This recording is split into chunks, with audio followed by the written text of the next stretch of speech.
Hey guys, how's it going? Welcome back to a brand new episode of the BosBabes Lifestyle Sports Podcast. I'm your host, Brittany Baldi. You guys know that I drop about 4 brand new episodes a month with some of your favorite professional athletes, their wives and girlfriends, and reality TV competitors. You guys can subscribe for free on both iTunes and Spotify to get notifications when those new episodes drop. I am so freaking thrilled. I have on today one of my good friends, Miss Simone Kelly. She is a really good friend. Yeah. She's a good friend of mine. I cannot wait to have her on. We met season 1 of MTV's Are You the One, filmed in Hawaii. I loved her from the start because she had so much spunk, so much energy. She was always very goal oriented. I feel like on that cast, she was one of the most goal oriented. So I would sit off to the side with her and we would talk about dreams and aspirations and wanting to move to LA and such. And she has done all of the above since the show. It's been almost a decade since we filmed, which is crazy to think about. Then, after Are You the One, we had to compete against one another on season 26 of MTV's The Challenge. She's going to be attending my wedding day. We met up last year at one of my fiance's baseball games in Vegas. I love this woman. We've stayed friends over the years, and I could not be more thrilled. Simone, how are you? I'm doing so good. Thank you for the beautiful introduction. I mean, it's all facts. So that's why I wanted you on here too. We've developed a friendship even stronger since the TV show, I feel Yeah. like. Absolutely. It's been a long time, like you said, probably about 10 years. We've both grown so much from the wild reality stars that we were back then. And I'm just like happy to still have you in my life. I'm still, I feel blessed to be able to still call you my friend. I can't wait to your wedding. Like when you got engaged, I like FaceTimed you, like, oh my God, like I want to see the ring. Like, so I'm so happy. I'm so proud of you as well. I'm happy to be here. Thank you so much for having me. And I'm like super excited about the interview. Thank you, love. Yes, I know Simone only has about 45 minutes, so we are going to be having you guys learn so much about her life. And I just want to cut right into it to break the ice a little bit. I know you have a very strong, fun personality. So I'm interested to see what your answer might be to this one. If you had a superpower, what would it be and why? If I had a superpower, it would probably be to be invisible. I feel like I could do so much if I was invisible. Like I could like go into meetings and like hear exactly what they need or what they want or what they're looking for so I can already come in prepared. I could, you know what I mean? Like those days where I'm like hungry and I don't have, money in my account. I'm like I can't go eat crab legs today, but like I can like go to Boiling Crab and sneak in the kitchen without being seen. You know what I'm saying? Like stuff like that. That's awesome. I love that answer. And actually, Ryan and I just dropped the podcast episode today, believe it or not. Recently went to Alabama, and for the first time ever, Simone, I had a freaking Southern seafood boil, and I thought of you. Ooh, It was I delicious with love like, it. yeah, with like the shrimp. I didn't get the crab legs, but they had like the crab legs, the potatoes, the corn. And Mm-hmm. so I feel you on wanting to go invisible and sneak in and steal some crab legs once in a while. Yes, they're so amazing. I love it. And like I'm really from Chicago, but it's something about those crab and those seafood boils that gets me every time. Like I grew up on seafood, but like in my grandmother's home because my mom is allergic to shellfish. So she never bought shrimp, never bought crabs, anything like that. So I only got to eat it when I went to my grandparents' house. And then like when I went to college in the South, it's like, crawfish and all of these other different things. So I got introduced to like the whole lifestyle of seafood in a different way. We just used to do it traditionally with like dip it in butter at Red Lobster, stuff like that. Then when I got to the South, it was like, oh, like this is like a thing, and I'm like I'm hooked. I've been hooked ever since. You kind of already started talking about your early years. You guys are now listening to one of my good friends, Miss Simone Kelly. She is a former TV personality, radio personality, entrepreneur, choreographer, you name it. She has done a little bit of everything. We will be speaking about all of that. Your early years, you just mentioned Chicago. I know you also spent some time in Georgia. Describe your childhood a little bit. I know you're close to your grandma, your aunts, your mom. I love your mom to death. Let's talk about some of those top childhood memories growing up kind of in the Midwest, but not really in the Midwest. and cooking, the holidays. Paint the picture for my Boss Babes fanatics. Who was Simone Kelly as a young girl? Well, growing up, as you said it, my mom was a single parent, so my between my grandmother, my aunt, they were like my three parents. You know, my mom hates when I kind of say that sometimes. She's like, "No, I'm your mama," you know, but honestly, those three women were like pretty much the foundation of me becoming the woman that I am. My grandmother raised her 10 brothers and sisters, and you know, my auntie's branch manager of Fifth Third Bank. Like all of them, my mom has her own nonprofit organization. They've all been very, you know, strong, independent women, and very driven and ambitious, and they've all taught me to be that way. When I was growing up, it was crazy because although my grandmother was very ambitious, she wasn't really a dreamer. She wasn't a huge dreamer.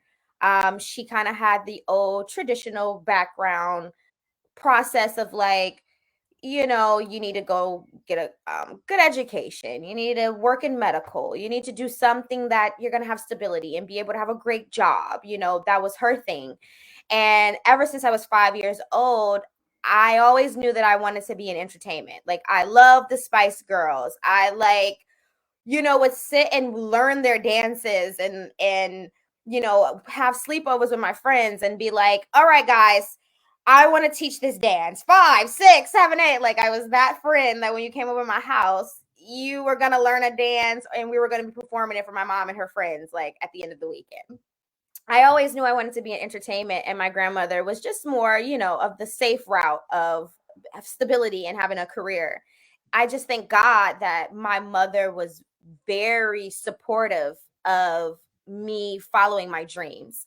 And, you know, when I was in school, they were like, oh, she's so smart, but she talks too much, you know? So, you know, and then they're like, oh, well, she talks a lot and then she distracts the other kids. So it was like, well, my mom started learning that instead of like my teachers writing me off and just being like, you know, she's a worrisome kid, my mom was like, well, let's, you know, put this energy into something else positive. Then, you know, if she's bouncing off the wall, she can't be still.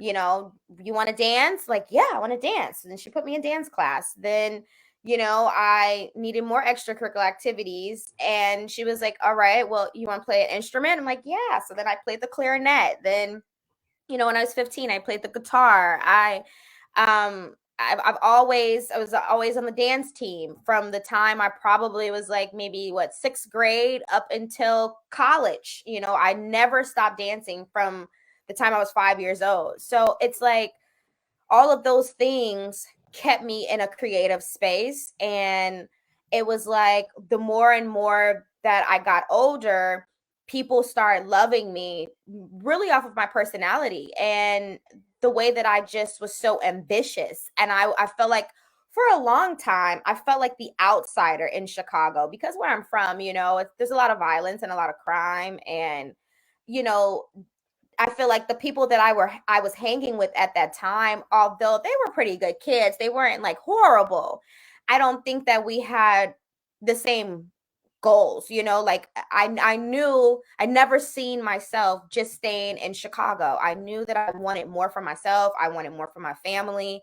It was always in me. So I knew that I needed to do something to get out of there. So when it was time for me to go to school, I really wanted to go to California, but my mom was so against it because she was like, "Girl, you're all the way in California. If there's an emergency, like I can't like just drive to you, you know what I mean, or get to you fast if I don't have the money to fly. So you need to stay somewhere where I can still be able to get to you in the same day if something happens and I don't have money to fly."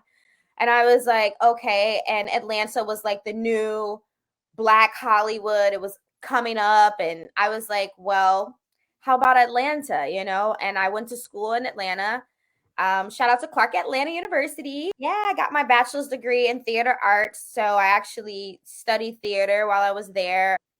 That put like a staple in my career, honestly. Through my internships, I like did V103 in Atlanta, Hot 107.9. I was an intern at the radio stations. And then I started really finding my voice and finding like, okay, people like to hear me speak, and they like my personality. So then I started hosting like all of the concerts and pageants and dance showcases on campus and all of these other different things, and people started loving me for my voice and my opinions and me being so blunt and opinionated. And they were like, have you ever thought about radio? And I was like, well, not really, but I guess so. And then, I started getting doors opening up for me in radio. And I was actually, when I got casted for my first show with MTV with Are You the One with Brittany, I was actually a radio producer at that time. So I had already kind of like got in my career of radio. And then I got the opportunity to do television, and I was like, all right, I gotta go. But yeah, it's been a journey. I feel like everything has just kind of opened up doors for other things, but I feel like I've just let God move me, and I've, just been open to everything in entertainment because I love the arts in general. I just love the arts. I love that you shared all that, and I love that you pointed out your grandma. My dad's kind of the same way. I feel like the old school mindset is either go to school or get a job and just stick with it. And Yeah. for creative people like you and I, that's kind of like it almost scares us. Like, no, like Mhm. I don't want to sit behind a desk. It freaks me out. So I think that's another reason why being on reality TV and meeting other people such as yourself, I had that same exact mindset of I got to get out of my small town. This isn't meant for me. I need to branch out. Were there any other memories from your childhood that you remember? Speak about something fun that you guys did around the holidays, whether it be something that you guys enjoyed cooking or like a little vacation spot you guys like to do with maybe your mom and your grandma, your aunt. Actually, me and my grandma, like that's probably our one of our closest bonds. Like out of all of her grandkids, like I'm the one that like really like sits in her kitchen, and I'm like, give me the recipes, talk to me. I need to know this. Like me and my grandma actually did a cookbook together. We haven't gotten it published or anything yet, but we did do a cookbook together with some of her most popular recipes, because now she's getting a little older and she doesn't feel like cooking as much as she used to. She's like, look, I'm cooking a roast. I'm like, a roast, girl, like that's it, like so I'm so used to her cooking so much that I'm like, look, I need all the recipes because I'm not eating the things that I want. So yeah, it's always been kind of us like doing things collectively together as a family for the holidays, like me cutting the potatoes and somebody else cutting the string beans, or popping the string beans, and like this person cleaning off the meats and seasoning it. It's like all we contribute and we all help around holidays, but we don't have a lot of like real traditions. And I'm actually in the process of like trying to figure out some new traditions for us, because I feel like now the new generation is kind of, we're like the adults now in the family. Like I'm the big cousin now and stuff. And I'm like, we need family traditions. We need things to keep going, because like I can't even remember the last time I went to a family reunion. Like that was something that I used to love to do as a kid. Like go to the family reunions and go everybody get in the pool, and like we eat barbecue and play cards, and like me sneaking my mama's coolers, you know what I mean? Like stuff like that. Well, thank you so much for sharing so much about your childhood. And I'm sure the Boss Babes fanatics are enjoying learning about you behind the scenes because, as we will know, and we're going to talk a little bit about reality TV shortly, you guys watch us on reality TV and you just think that that's who we are as people. And that's not 100% fact. It's like we're edited in certain ways, or we might be lashing out on somebody, and you get a quick little snippet of that. Yeah. And you guys are now listening to Simone. Here she is 8, 9, 10 years later, a grown adult, like completely different person. Same thing with me. And you guys will hear us talk about that on this podcast episode. Yeah. Stay with us. This is a lifestyle sports podcast. So I had to ask my girl, did you play any sports as a kid? And if so, what did you play? It can be a brief answer. Did you have any athletes that you looked up to as well, whether it be male or female? Okay, so to answer the first part of the question, I wasn't a huge athlete, but dance I feel like is very athletic. So I was a dancer. So I had to still be very conditioned. My stamina had to be up in order to perform and keep doing those dances over and over. So I was a dancer all my life. So that's probably the most athletic I was. But also, for a very, very short time, a lot of people don't know this. This is a fun fact. I was on the badminton team.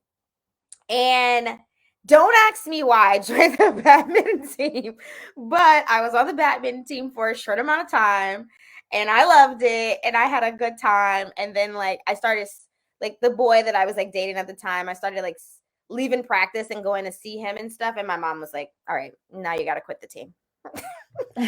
And Were there any athletes that you looked up to? yeah, like during that time when I was younger, I really, really loved Michael Jordan. Like, I loved Michael Jordan, and it was because I'm from Chicago. It was like my whole family loved Michael Jordan.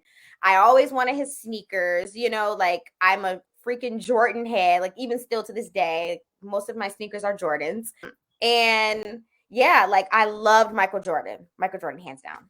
We've already talked about you being heavily involved in both radio and choreography. Simone used to dance on set for us sometimes and put on little cute shows. For those of you guys that don't know, when you're watching a reality TV show, there's actually a lot of downtime. So, what we used to do to try to keep ourselves entertained, like Simone and Ashley, for example, would put on little skits for us because they enjoyed acting and doing fun things, or we would go swim in the pool. There was a lot of stuff that wasn't showed on Yeah. TV. And that's one of the main reasons why I think all of us became such good friends. Yeah. I actually visited Simone some years ago in Atlanta, and she actually took me to the radio station that she was interning / working at. You kind of already talked about how you got into both radio and choreography. Are there Mhm. any advice to listeners that may be listening right now that might be interested in a creative line of work? And I know you mentioned having that backbone, having that support system like your mom. You almost need somebody to be like, hey, go ahead, girl, go do it. What is your advice to those listening? My advice is do your research. Times have changed a lot now. People just feel like they can slide in someone's DM or something and like, you know, get an opportunity, or they get upset because they're like, "Oh, I reached out to them and they didn't write me back," or it's so like not interpersonal anymore. People forget that there's a lot of footwork and a groundwork that takes place. One of the main reasons that I had got into my radio career as a radio producer is because there was this lady who's my mentor now, Stacey J. Johnson. She's actually a love coach and she's done a few TED Talks in Atlanta, and we just went to Jamaica last year together, but I call her my mommy number two. She used to be an actress in Hollywood, then went to politics, and now she's a love coach. I call her for so much advice, but before I knew who she was, I met her at Best Buy. And at the time, you know, she didn't know who I was or what I was about, but she had gave me her Twitter account. And this is like when Twitter was popping, and she gave me her Twitter account, and I just like wanted to work with her. I wanted to get to know her. I wanted to like, hey, however I could be of use, however I can help, I'm here, like, you know. And she was doing a shoe event or something. It was like at a shoe store.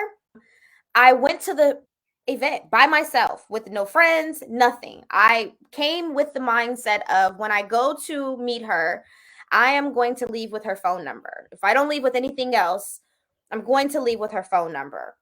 And when I went up to her and I reminded her who I was, and she was like, "Oh my God, you look different outside of your uniform." And I was like, "Yeah, I clean up pretty well, you know." And I cracked a couple jokes, and I was like, "Well, you know, I just want to know if you need anything. You know, I would love to help. I'm just trying to get my foot in the door, and however I could be of use, like I would love to help you in any capacity." And she was like, and she was like, "Take my number and call me at 8 a.m. tomorrow." And I was like, okay. Took her number and I called her at 8 a.m. She didn't answer. But I say this to say she called me back. And when she did, she said, "Would you like to work at the mayor's ball?" And I was like, okay, like sure, you know. And this was when Mayor Kasim Reed was the mayor of Atlanta, and she was his events coordinator for the city of Atlanta. And I ended up working the mayor's ball for her, and our relationship ended up continuing and continuing, and she kept putting me in places and positions, and I kept meeting more people. And you know, sometimes you have to take that leap of faith, and you have to do it by yourself most of the time. And a lot of time people feel like that they need a crowd, or they need a bunch of people encouraging them, or they need, a team or a group of people. Sometimes you have to do things by yourself, and sometimes you get your best blessings when you are alone, when you are able to be vulnerable enough to ask for the help. And those fine lines of those credits, like when you're looking at the credits of, you want to be a singer, you don't go to Rihanna and say, hey, I'm a singer, like I would love if you work with me. It doesn't work like that. If you really want to get in the industry, you want to work with the people that to get to where she is, then you want to look at the credits. You want to see who wrote for her, you want to see who produced for her, you want to see who's A&Ring her, you want to, you know what I mean? Like, you have to find the people that are behind the scenes that are doing these things to help you to get to the places that you want to get to. And most of the time you have to do it alone, and you have to be okay with going down this journey of creativity sometimes alone and by yourself. I think that is some excellent advice. And it's interesting that you mentioned that, because I just recently got a job as an MC at a local professional baseball team in North Carolina. How did I get that? For those listening, I have a good resume, of course, but like Simone, I've worked my way up, and I've always kind of pushed my creativity. When Corona happened and I wasn't able to be on court live or do anything, I started my own podcast. Here we are 2.5 years later, still going strong.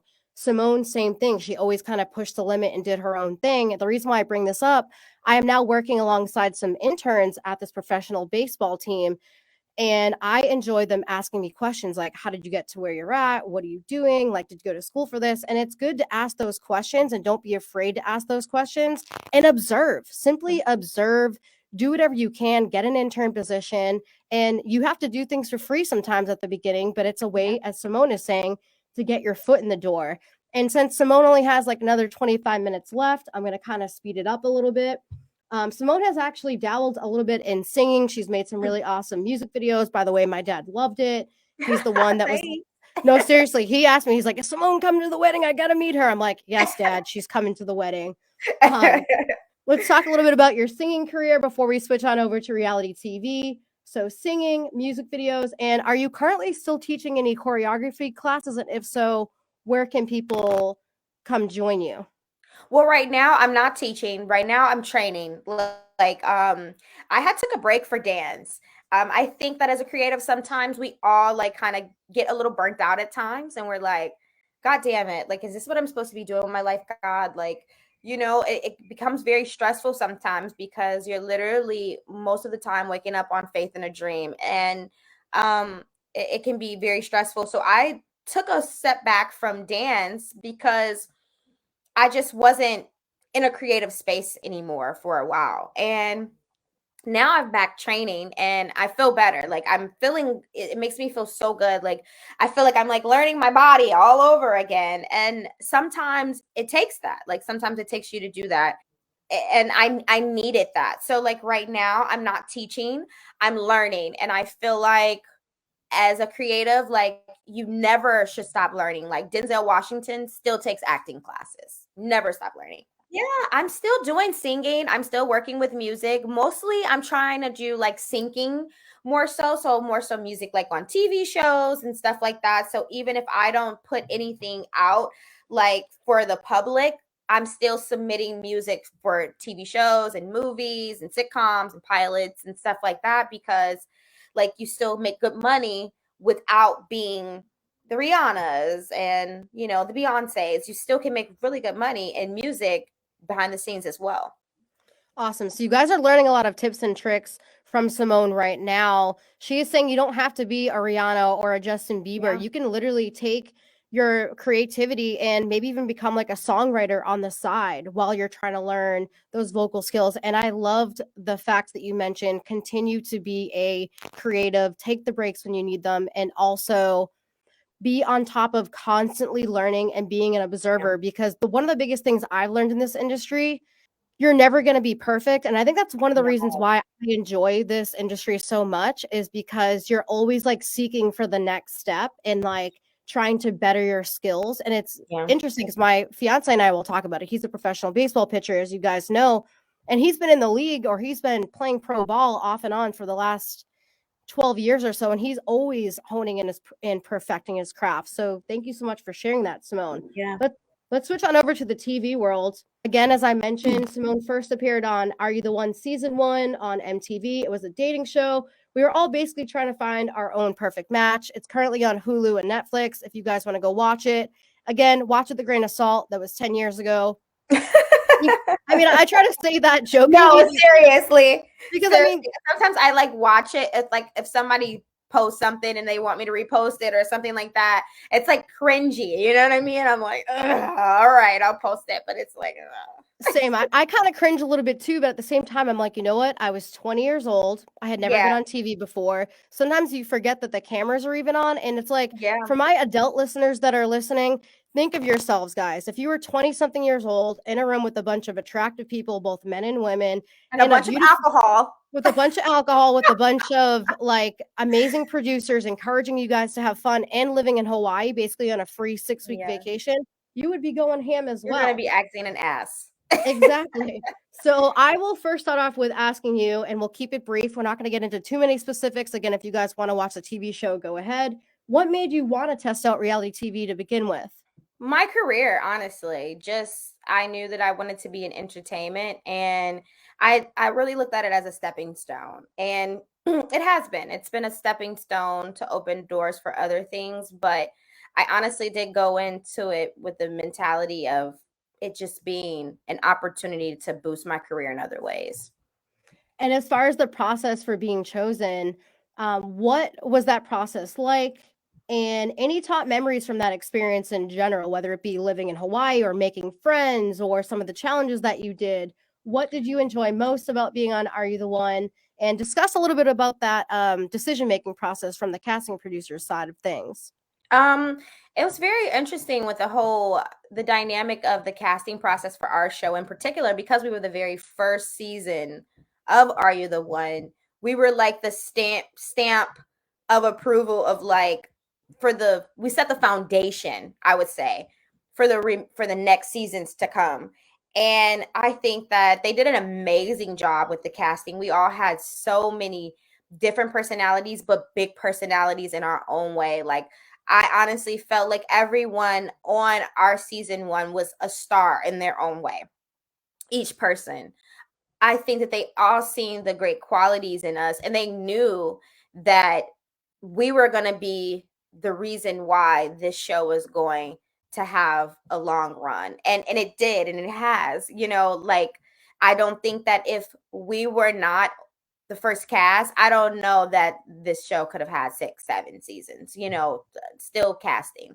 I think that they took their times with us. And some of my favorite moments from the show was probably like, honestly, the moments that you guys don't get to see on TV, the bonding moments that we had on our days off, which we only got like 1 day off the week, but on the days that we had off, or the downtime when we weren't really filming anything, and then like cameras are like, they're not talking about nothing, they talking about stuff at home that we can't use, you know what I mean? Like, those were the best moments. And I think what I take from it in general is just the family dynamic.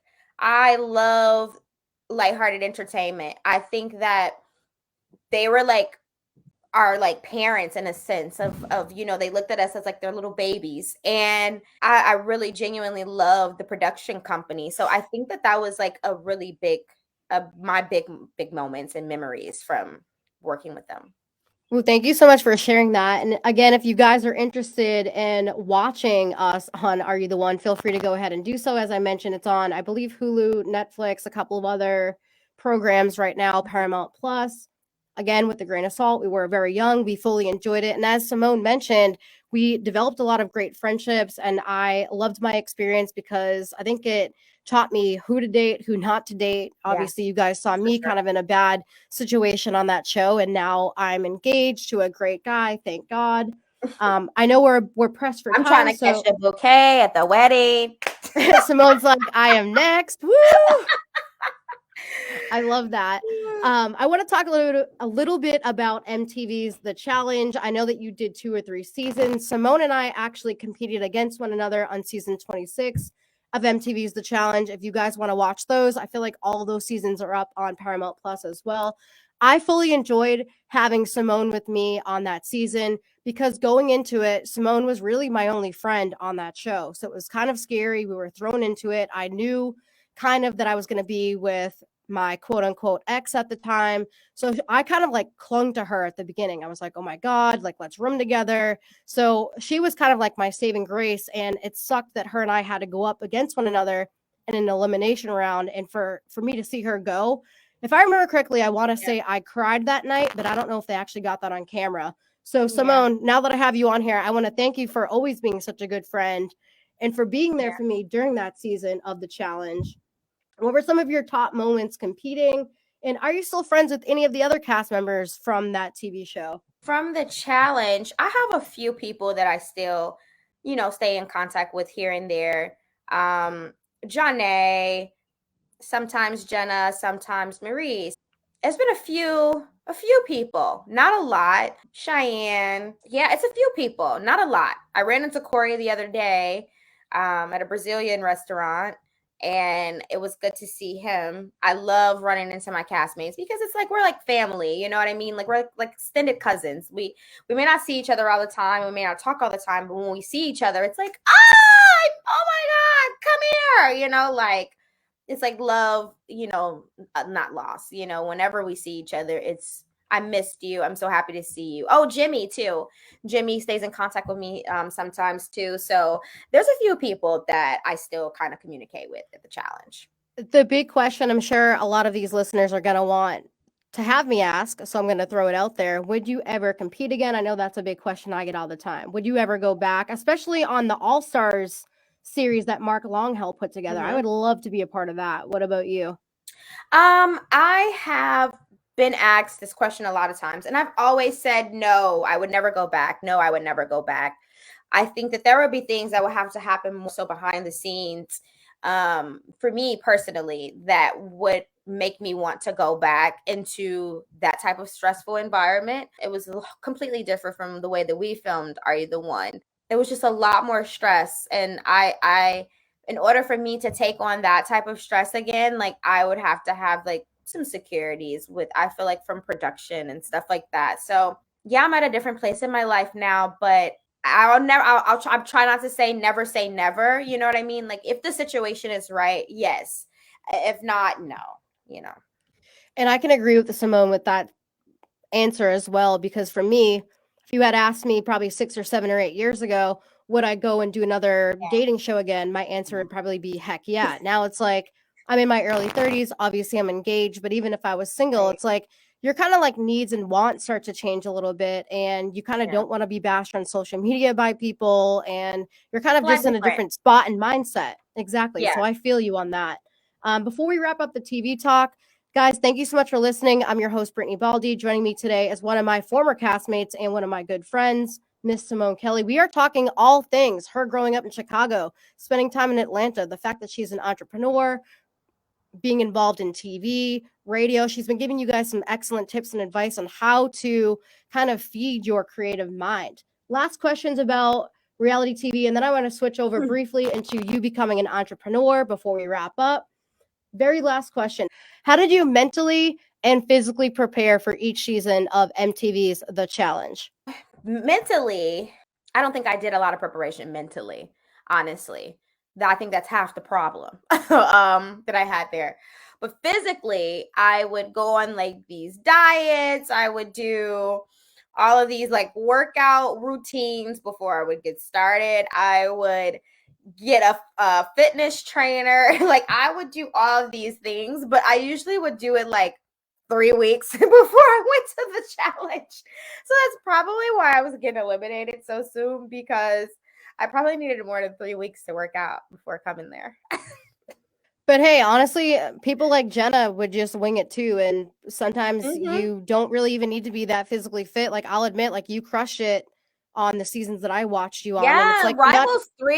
Oh my God. Like yeah. Rivals 2, I'm sorry. Rivals 2, that was my best challenge season ever. Like I was so proud of myself. Like even the way that we ended up going home, it kind of sucks because my partner was Thomas and his girlfriend had like lied to him about having a seizure, and he like dropped everything and was like, I gotta go home. And that was the best. That was my best season. So we actually left by DQ. It was like I didn't get eliminated. And I was crushing it, killing it. Like it was my most fit challenge. It was my most like I felt like prepared. Like I was in a relationship and I was in a healthy relationship at the time. So it was like it was good, you know, like I mentally I was just happy and I was ready. And then that happened. So, you know, everything happens for a reason. But yeah, the one time that I was crushing it, DQ'd. Well, for those of you guys that are listening, again, if you want to go ahead and watch any of our seasons of any TV show, they are, again, up online or up on TV. Simone, thank you so much for sharing so much insider detail on both your career currently and also what you have done in the past. I want to talk a little bit about your brand new brand, which I was so excited about. Simone is now an entrepreneur. She's still obviously dabbling in a little bit of everything, of course. But she dropped a cosmetics line called Beauty by Limone. Yeah, let's Limone talk about. Cosmetics. Yes, please go ahead and talk about that. What made you inspired to drop that line? What are some of your favorite Yes. products? Where can people purchase them? Okay, so I have my Beauty by Limone product. Well, they're Limone Cosmetics. If you can see, this is the packaging of the lip glosses. They're really nice. This is the actual lip glosses. This one right here is called the Georgia Peach. I love this one. It's like a soft, glossy, glossy but glitter shine. It has a glitter tint to it. And then this one is It's a Vibe. It's like a brown. This one is actually the one that I'm wearing right now. I'll put it on. And this one right now. But this one is, they're all $15. I'm actually in the process of rebranding. That's another thing too. As a business owner, sometimes we don't always make the best decision. It's trial and error, just like anything else. And for me, I want to change the logo. I want to change pretty much everything. Like I love my packaging. I love my lip glosses. They're amazing. LimoneCosmetics.com. And we also have the lip masks. So this is for like the smokers or people who have dark tinted lips. You can be able to use the hydrated lip mask. You leave them on for 15 minutes. You scrub with warm water, and it'll take off that extra layer of kind of like decayed skin on your lips to try to remove any dark pigment. Yeah, I have been working on this line for about 2 years. They're $15 each. Usually I do $15 each or 2 for $25. Right now, like I said, we're in the process of rebranding it, and I'm going to change the logo and everything because I just wanted to look a little bit more timeless. And honestly, if I'm being really transparent right now, I was a little like kind of embarrassed and sad that like I didn't really like the logo that I did at first and all of that. But as business owners, that's what happens. Sometimes you take L's, you take losses, but they're not losses. They're just lessons. It's like, you know, I just want something that's more timeless, something that I feel like fits me more and, you know, is a little bit more elegant and sleek and chic. So once I change that, I think I'll feel like a lot more confident about it. But right now, this is what it is, and it's okay. It's cute. I like it. It's cute. But I want it to be even better for my consumers. So I'll be coming out with some new ones pretty soon. We're actually in the process right now. Me and my mom started this lip gloss line together. The name of the company is her name, Linda, and my name, Simone, put together, Limone. So we're actually going to be changing the logo and things very soon. That is fantastic. And if you guys want to follow Simone on Instagram, I'm going to have her shout it out towards the end of the show. We're wrapping up shortly, but it's simply It's Simone Kelly. And on there, you will see her posting up all things modeling, choreography at times, Beauty by Limone products. So go ahead and please give her a follow. You can see all of her updates. And aside from that, before we wrap up, I'm all about positive pop and giving back and charity and all that good stuff. Yes. I've noticed this for a while. The fact that Simone has a 222 around her neck, it's also in her email. The fact that she's spiritual, I wanted to bring up this because I'm into synchronicities and such as well. 222 is an angel number. It means it's a fresh start. Our mind is a powerful instrument that we can use to shape our lives, change your life, and focus on positive thoughts. I want to bring this up because if you're a spiritual person, and it gives me the chills talking about it, one of the big reasons, Simone, I don't even know if you know this, Ryan and I are actually getting married on 11/11. Yes, it's a beautiful number. Oh, wow. I didn't even realize it. Yes, because it's a spiritual number. I'm like, I love this. One, it's easy to remember. I mean, come on now. And two, it's a very spiritual number. So let's discuss your spirituality a little bit. Why do you wear that 222? What exactly does that mean to you? Well, for one, it's my birthday. So I was born February 22nd. So it seems like the numbers follow me everywhere, even when I'm not trying to. Like I can literally be up at the middle of the night and I'm like, I can't sleep. I'll look at my phone and it's like 2:22 a.m. Like it's just like the craziest thing. So I started doing my own research on it and finding out the same things that you just said. The number means confirmation. It means that whatever you're doing at that time or whatever you're thinking, it's like it's confirmation that that's what you're supposed to be doing. And I'm just very conscious of the number. It just really does follow me everywhere that I go.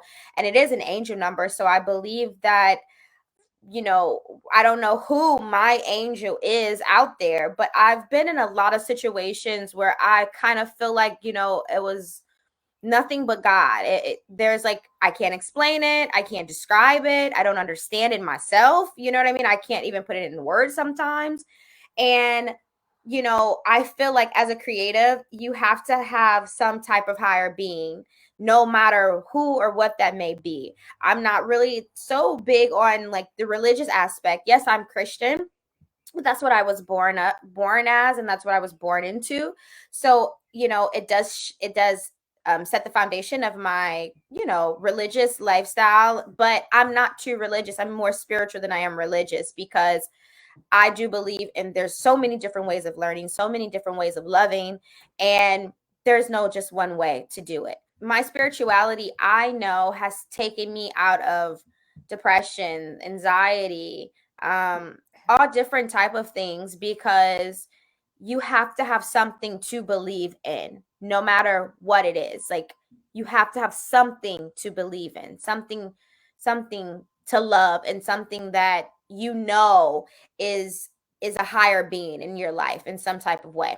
So for me, spirituality, it does play a big part. It's a part of my daily life. It's a part of my manifestation. It's a part of everything, my words of affirmation, all of those things. Like it plays a big part in my mental stability because as a creative, if I'm not together mentally, I'm like all my creativity flows from my brain. So when I'm not okay up here, I'm not okay in my heart. I'm not okay in my lifestyle in general. So I believe everyone has to have some form of spirituality to them in order to make it in anything that you do.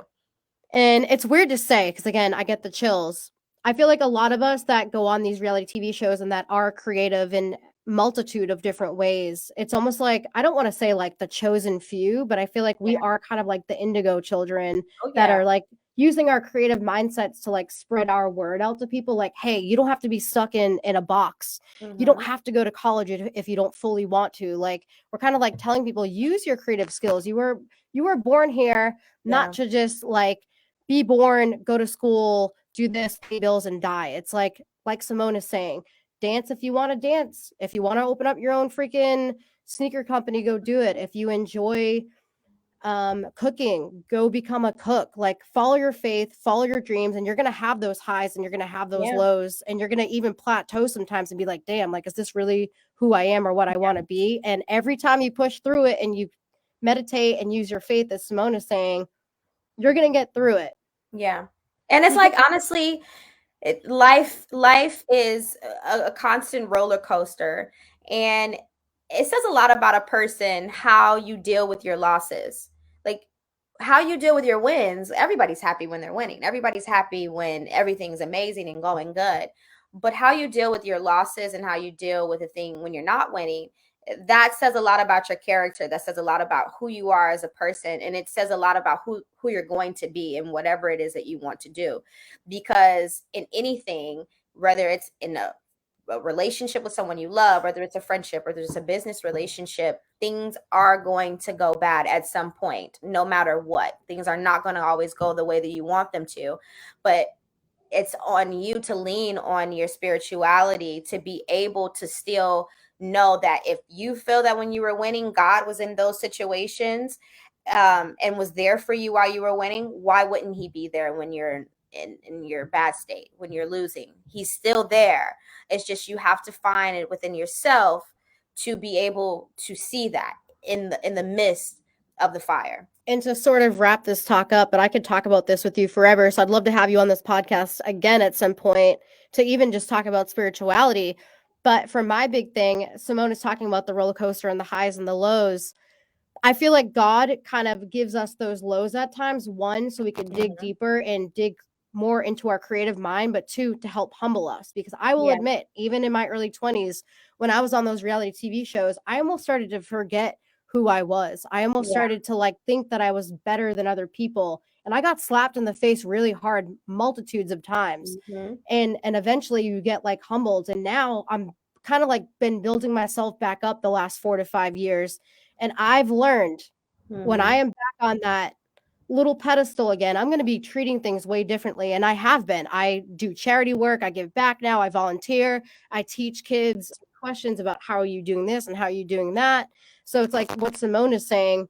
You kind of like ride those waves and help others in return and be with your spirituality. Yeah. To wrap this up, because I know you have to go, I just want to thank you so much for coming on here. I would love to have you back on here maybe this fall. Recap what you've been up to. Maybe we could even do something live when you come to North Carolina. Okay. I'm down. Please shout out your social media. And thank you guys so much for tuning in. You guys are amazing. You know, we drop 4 brand new episodes every month. You guys rock. Simone, where can people freaking find you? Guys, follow me on It's Simone Kelly. You can follow me on TikTok as well. I'm like trying to build up my TikTok following now. So go ahead and follow me on It's Simone Kelly on TikTok and on Instagram. And yes, SimoneCosmetics.com for the lip glosses. And yeah, that's it. Awesome. Thank you, girl. I will let you go because I know you're busy. I'll shoot you a quick text, but you were fabulous. Thank you so much. Thank you. All right. Love you. Bye. Love you. Bye.